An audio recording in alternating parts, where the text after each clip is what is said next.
호주 시드니에서 있었던 일이라고 그렇게 기록을 하고 있는데, 어떤 교도소에 수감이 되어 있던 한 죄수가 늘 탈옥을 꿈꿨습니다.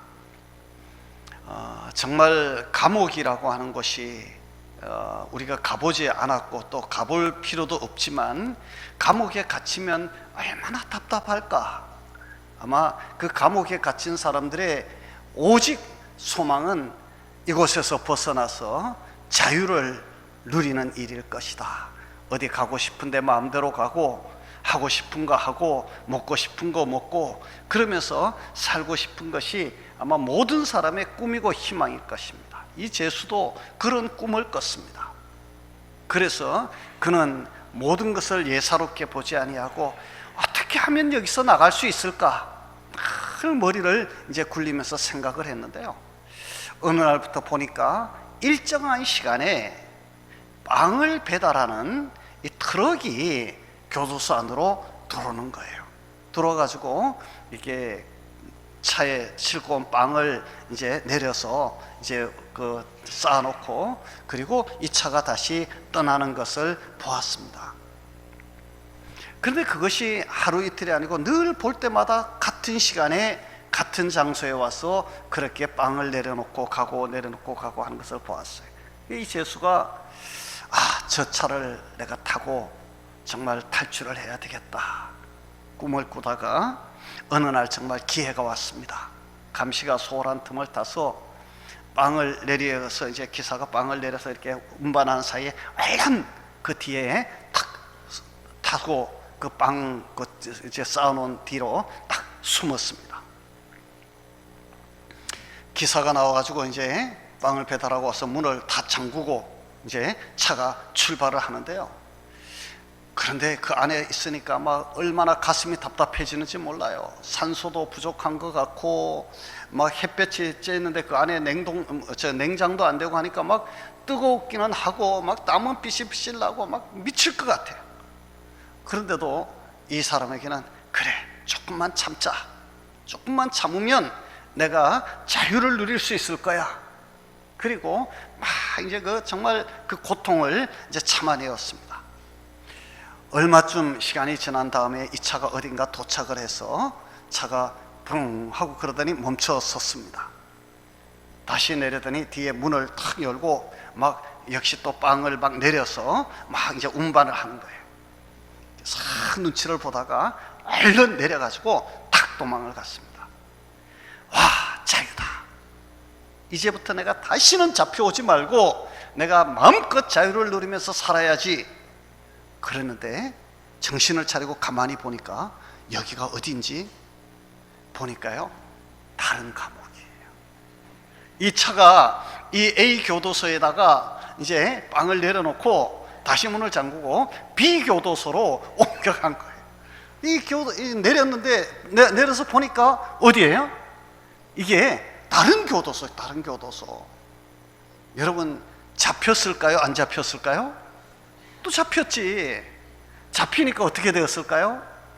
다시 원래 있던 교도소로 이송을 하는데, 다시 가가지고 이번에는 이제 지난번보다 더 막 꼭꼭 이제 이게 수감이 되어가지고 고생을 더 하게 생겼다. 자, 여러분, 그는 자유를 갈망했고 자유를 위해서 탈출을 했지만 그가 탈출한 곳은 또 다른 감옥이었을 뿐이다. 이 이야기는 우리에게 많은 것을 생각하게 해줍니다. 우리 인간의 삶도 마찬가지라고 생각합니다. 우리 인간의 삶도 자신의 이 죄의 문제를 해결받지 못한 채 우리가 아무리 발버둥을 치고, 그리고 우리가 이 감옥에서 탈출을 하려고 해도 사실은 어리석은 죄수일 수밖에 없다. 이 감옥에서 저 감옥으로 옮겨가는 그런 사람일 수밖에 없다는 생각을 하면, 그러면 우리는 어떻게 해야 참 자유를 누릴 수 있을까? 우리가 어떻게 하면 참 행복을 누리면서 살아갈 수 있을까? 생각하게 되어지는데, 오늘 성경은 우리에게 이렇게 이야기합니다. 우리 주님께서 나사렛이라고 하는 동네에 갔을 때에 회당에서 성경을 읽습니다. 이사야서를 읽는데 이렇게 말합니다. 내게 기름을 부으시고 나를 보내사 포로된 자에게 자유를, 눈먼 자에게 다시 보게 함을 전파하며 눌린 자를 자유롭게 하고 라고 이야기합니다. 예수님께서 왜 이 세상에 오셨는가에 대한 분명한 답을 제시하고 있는 부분입니다. 예수님께서는 포로된 자에게 자유를 주시려고, 눈먼 자에게 보게 함을 전파하시려고, 무엇인가 눌려 사는 사람들에게 진정한 자유를 주시려고 예수님께서는 이 세상에 오셨다 이야기합니다. 창세기 1장에 보면 하나님께서는 우리 인간에게 많은 복을 약속하십니다. 특히 1장 12절에 보면 생육하고 번성하여 땅에 충만하라, 땅을 다스리고 그 땅을 정복하라고 인간에게 명령합니다. 생육하고 번성하고 충만하고 다스리고 정복할 수 있는 인간의 이 큰 5가지의 복을 주님께서 명령으로 우리에게 주셨습니다. 그런데 사람들이 사탄의 꼬임에 넘어갔습니다. 그리고 이 사탄의 꼬임에 넘어간 이후 인간들은 이 자유의 복을, 이 하나님의 명령, 생육하고 번성하고 땅에 충만하고 다스리고 정복할 수 있는 이 은혜의 복을 누리지 못하는 그런 신세가 되어버리고 말았습니다. 어떤 사람들은 이야기합니다. 우리가 왜 자유를 누리지 못하냐고, 나는 자유롭다, 난 내 하고 싶은 대로 하고 산다 라고 이야기합니다. 마치 우물 안에 갇혀있는 개구리와 같이 말이죠. 자, 여러분, 아담이 사탄의 이 조종을 받아서 선악과를 먹고 난 다음 인간은 사탄의 포로가 되어버리고 말았습니다. 사탄의 포로가 되어서 사탄이 우리를 조종하는 대로 움직여 갈 수밖에 없는 그런 처량한 처지가 되고 말았다. 그리고 그렇게 사탄의 조종을 받고 살다가 사탄이 이끌고 가는 대로 영원한 지옥에 갈 수밖에 없는 우리 인간의 모습을 보시고 하나님께서는 우리 인간을 구원하시기 위하여 이 세상에 오셨고, 이 세상에 오신 주님은 그 사탄의 권세를 깨부시기 위하여 십자가에서 죽으시고 부활하셨습니다. 부활하신 주님을 향해서 이사야서는 그렇게 이야기합니다. 사망아, 너의 쏘는 것이 어디 있느냐? 사망아, 너의 쏘는 것이 어디 있느냐? 라고 물으면서 예수 그리스도가 이 사망의 권세, 사탄의 권세를 깨뜨리셨음을 이야기하고 있는 그런 말씀을 우리가 보게 되어집니다. 많은 사람들은 자기가 포로가 되어져 살고 있음에도 불구하고 포로가 되어졌다는 사실조차 인지하지 못하고 사는 사람들이 참 많습니다. 술에 포로가 되어서 삽니다. 마약에 혹은 중독되어서 삽니다. 어떤 사람은 도벽의 포로가 되어서 삽니다. 세상의 무력의 포로가 되어서 삽니다. 제가 신학을 졸업하고 목사가 되었을 때 저와 같이 대학에서 공부를 했던 친구들을 가끔 만나면 저보고 그런 질문을 참 많이 했습니다. 지금은 그렇게 묻는 사람이 아무도 없더라고요. 그때는 친구들이 아직 젊으니까, 나이 이제 기껏해야 30대 막 이럴 때니까, 그런 친구들이 저보고, 야 종서가, 왜? 너 뭔 재미로 사냐? 너 뭔 재미로 사냐? 그래서 뭐가 그러니까 하는 소리가, 야 술집에도 못 가, 담배도 안 피워, 또 이게 어디 유흥가에 가서 이렇게 춤도 안 춰. 도대체 너 뭔 재미로 사냐? 개척해 얼마 안 됐을 때 어떤 집사님 한 분이 저보고 당구 치러 가자고 그래서 제가 나 그런 거 할 줄 모른다 그랬더니 목사님 당구도 칠 줄 모르고 도대체 뭔 때문에 뭔 낙으로 사느냐라고 저보고 자꾸 그런 질문을 참 많이 했었어요. 그 사람들이 생각하는 낙은 무엇일까요? 그 사람들이 생각하는 기쁨, 삶의 의미가 무엇일까요? 열심히 일하고 소득을 얻으면 그것을 가지고 저녁에 포장마차에 가서 한잔 탁 하고, 그리고 노래방 가가지고 신나게 노래도 하고 춤도 추고, 그리고 술도 마시고 재미있게 여기저기 놀러도 다니고, 그렇게 사는 것이, 그것이 인생의 재미고 그것이 인생의 낙인데, 도대체 목사된 너는 맨날 교회에서 그거 도대체 뭐하고 사냐? 이게 이제 그들의 중요한 질문이었어요. 그들이 생각할 때는 정말 아무 재미없게 사는 사람이 이제 예수쟁이라고 생각하는 거죠. 그런데 여러분 어떻습니까? 누가 참 행복을 누리면서 사는 사람일까? 누가 참 감사를 알고 사는 사람일까? 누가 참 자유롭게 사는 사람일까? 그들은 알고 있을까요?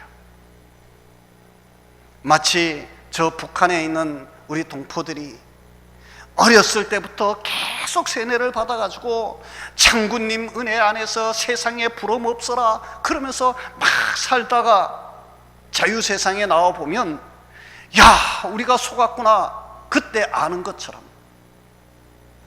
우리가 이 세상에 살면서 스스로는 자유를 누리고 살고 있다, 스스로는 행복하게 살고 있다, 스스로는 내가 인간답게 살고 있다라고 생각하지만, 그러나 예수 그리스도 안에 들어와서 보면 그들의 삶이 얼마나 비참한 삶이었고, 얼마나 추한 삶이었고, 얼마나 비극적인 삶이었는가를 그때 가서야 그들은 깨닫게 되어질 것입니다. 주님 앞에 서는 그날, 주님 앞에 서는 그날, 그들은 과연 주님 앞에서 어떤 이야기를 할 수 있을까요? 예수님을 믿지 아니하다가 우리 주님의 심판 아래서 지옥으로 끌려 들어갈 때에 그들은 과연 세상에서 살았던 삶에 대하여 무엇이라고 이야기할까? 참 자유가 무엇인지, 참 행복이 무엇인지 그들은 과연 알기나 하는 것일까? 생각을 해봅니다. 성도 여러분, 사람들은 스스로 포로가 되어져 있으면서도 자기가 포로된 줄 몰라요. 자기가 참 자유를 누리지 못하고 그 사탄의 종이 되어서 포로처럼 그렇게 살고 있으면서도 그것이 포로된 삶인지조차도 깨닫지 못하고 사는 사람들이 얼마나 많은지 몰라요. 저들에게, 포로된 자에게 자유를 주시는 우리 주님을 우리가 열심히 전할 수밖에 없는, 또 전해야 하는 사명이 있다는 것이 바로 여기에서 우리가 생각해 보아야 할 부분일 것입니다. 예수님께서는 우리를 죄악의 이 포로된 자리에서 우리를 벗어나게 하려고 예수님께서는 이 세상에 오셨고, 예수님께서는 우리를 그 죄악의 포로에서 벗어날 수 있도록 해방시키기 위해서 예수님은 십자가를 지셨어요. 그래서 예수 그리스도 안에 있는 자에게는 죄와 사망의 법에서 우리를 해방했다고 로마서 8장 1절은 선언을 하고 있는 것입니다.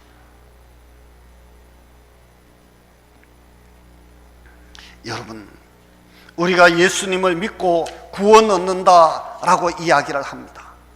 예수 믿고 구원 얻는다라고 하는 이야기가 무엇입니까? 이 구원 얻는다는 말은 다른 말로 표현하면 자유를 얻는다라고 하는 이야기입니다.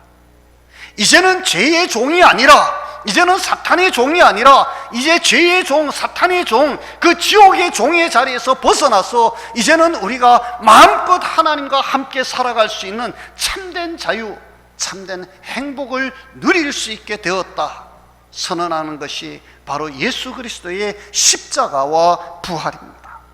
그리고 그것이 우리에게는 복음이라고 성경은 말합니다. 세상 사람들은 스스로 자유롭다고 생각하지만 모든 것에 눌려 살고 있습니다. 영적으로는 마귀에게 사로잡혀서 눌려 삽니다. 많은 사람들이 스스로 자유롭다, 이 문명 세계에 살고 있는 나는 자유롭다고 이야기하면서도 이사 가는 날 마음대로 정하지 못하고 손 없는 날 잡는다고 이야기합니다. 며칠 전에, 얼마 전에 제가 우리 처갓집에 갔더니 저희 장모님한테 누가 전화를 했더라고요.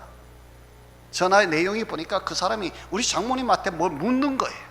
묻는데 뭐라고 묻냐면, 지금이 윤달인데 이러이러한 것을 해도 되느냐, 그걸 이제 따지듯이 묻는 거예요. 그 우리 장모님은 교회 권사님이시거든.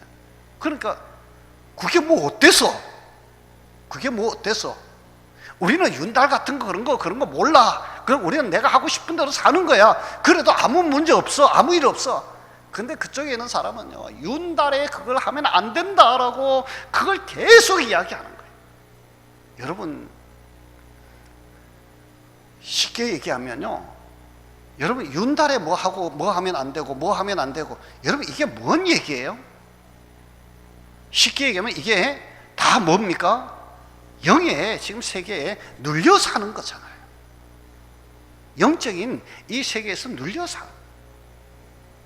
윤달에 뭐 하면 안 되고, 손 있는 날 이사 가면 안 되고, 묘를 쓰는데 어디다 쓰면 안 되고, 풍수지리가 어쩌고 뭐가 어쩌고. 아니, 양지 바른 곳에 저기 무덤 쓰면 되지, 뭘 그걸 그렇게 따지고 물어. 정방남향이어야 되고, 조금 비틀어지면 안 되고, 그래가지고 이렇게 나침반 갖다 놓고 재 가면서. 여러분, 그랬다고 해서 뭐가 특별히 더 나아진 게 있나요?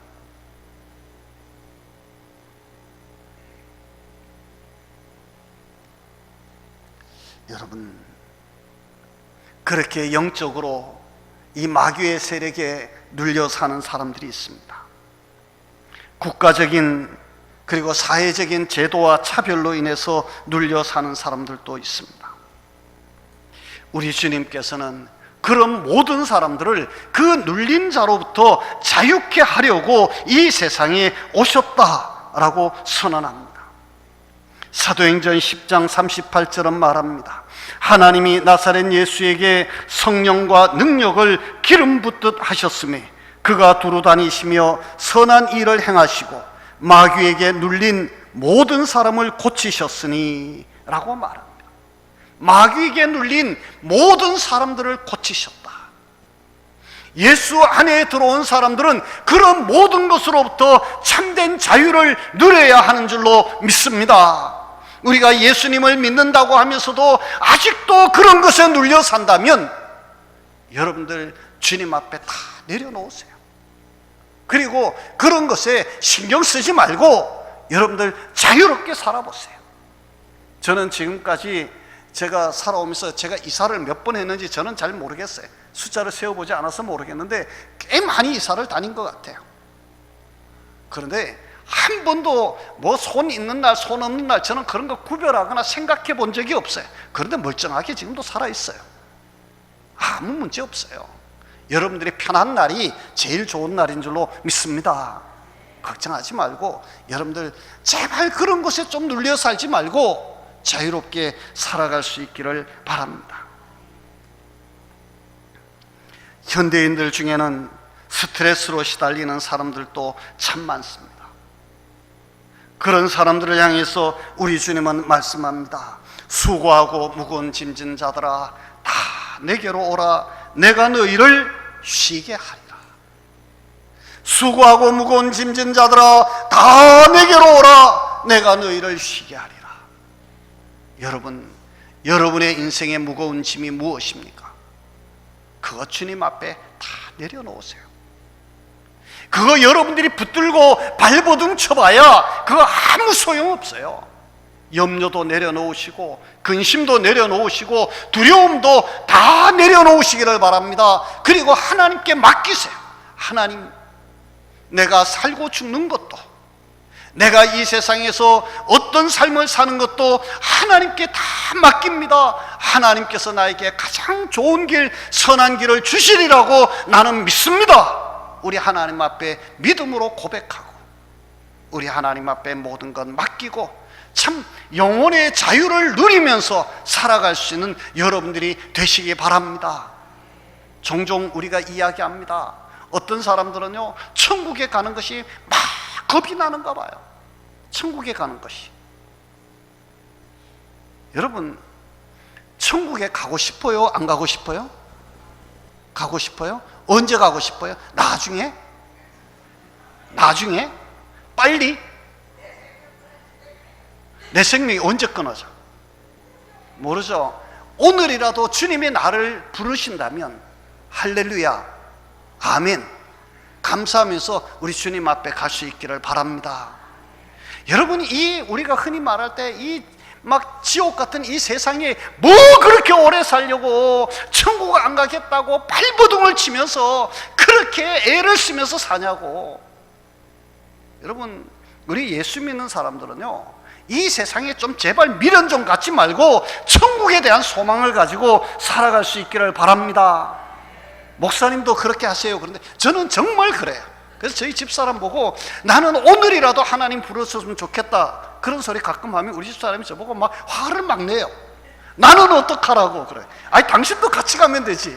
그러는데요, 여러분, 정말 말하는 대로 된다라고 그러는데요, 여러분들 이 세상에 너무 미련 갖지 말고 천국에 소망 가지고 그렇게 사시기 바랍니다. 그러면 죽는 것도 행복이에요. 죽는 것도. 죽어야 천국 죽으면 더 영원한 천국 가는데요. 여러분들, 우리가 정말 얽매이지 말고 좀 자유롭게 살자고. 자유롭게. 여러분, 요즘 우리 사회에 보면 이 우울증 환자들이 참 많아요. 신경안정제를 먹지 아니하면 잠을 못 자는 사람들도 참 많아요. 그래서 목사님 저는요 어젯밤 꼬박 세웠어요 이런 사람들이 참 많은데요, 물론 여러 가지 이런저런 이유가 있을 겁니다. 그런데 여러분, 이 참 우울증 같은 거, 이런 거 참 무서운 질병인데요, 우리가 한번 생각해 봐야 될 겁니다. 우울증에 걸린 사람들의 대부분이 뭔가에 자꾸 한 곳에 꽂히면 그것만 계속해서 생각을 해요. 어느 날 텔레비를 보다가 보험 광고가 나오면 거기에 꽂혀가지고 하루 종일 보험만 생각해요. 내가 아프면 어떡하지? 간병보험을 들어야 되나? 아니, 암보험을 먼저 들어야 되나? 아니지, 암 보다가 요즘 있지 치매가 자꾸 걸리면 있지 자식들한테 고생시킨다는데 치매 보험부터 들어야 되나? 이래가지고 하루 종일 그것만 생각해요.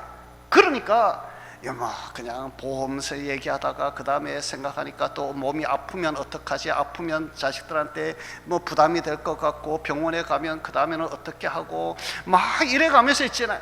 혼자 머릿속으로 아직 아프지도 않은데 머릿속에 하루 종일 그것만 생각해. 잠을 자다가 꿈에서도 이게 아픈 거 생각해. 질병이 생각해. 그러면 여러분, 이 사람이 우울증 걸리겠어? 안 걸리겠어? 걸리지 말라고 그래도 걸린다. 어떤 사람은요, 자식 생각하느라고 우리 아들이 직장이 요즘 이게 다른 사람들 다 어렵다는데 우리 아들이 직장을 만약에 해고되거나 직장을 그만두면 그 다음에 우리 아들은 뭘 먹고 살지, 내가 뭘 도와줄까, 도와줄 형편은 안 되고, 이래가지고 5만 가지 생각이 자식을 위해서 생각하고 또 생각이 꼬리에 꼬리를 물고 하루 종일 그러다가 밤에 잠자면서도 꿈에서도 생각. 여러분, 이게 우울증 안 걸리고 어떻게 살겠어요? 여러분, 걱정하지 말라는 것이 아니고 염려하지 말라는 것이 아니에요. 그런 생각이 들면 어떻게 하라고요? 하나님 앞에 나와서 하나님 앞에 기도하고 하나님 앞에 맡기세요. 내 육신의 질병 문제도 그러고, 자식 문제도 그러고, 직장 문제도 그러고, 내 삶의 모든 문제를 하나님 앞에 다 맡기고 하나님을 바라보고 나를 보고 미소 짓고 나의 손을 잡아주시고 나를 이끌어 주실 주님을 바라보면서 소망 중에 기뻐하고 찬송하면서 그렇게 살아야지. 눈앞에 닥쳐있는 현실, 그리고 염려, 근심, 걱정, 이것만 생각하느라고 주님을 잊어버린 채 살아요. 여러분, 우리가 거꾸로 사는 거예요. 이 세상의 염려, 근심, 걱정, 그런 것들이 자꾸 생각이 나면 하나님 앞에 기도하고 우리 주님을 바라보세요. 주님을 바라보고 주님 안에 들어와야 주님이 주시는 자유가 저와 여러분에게 주어지는 줄로 믿습니다. 주님을 바라보셔야 돼요. 세상을 바라보지 말고, 현실을 바라보지 말고, 우리의 아픔을 바라보지 말고 주님을 바라보세요. 눈을 좀 들어서 하늘을 바라보세요. 눈을 들어서 하늘을 바라보시기 바랍니다. 우리 주님이 나를 내려다보고 계시잖아요. 우리 주님이 나를 향해서 손 내밀고 계시잖아요. 우리 주님이 나를 붙잡아 주려고 하시잖아요. 그 주님의 손을 붙잡으면, 그 주님의 품에 안기면 우리의 모든 문제는 해결되어질 것입니다. 그리고 주님이 책임져 주실 것입니다.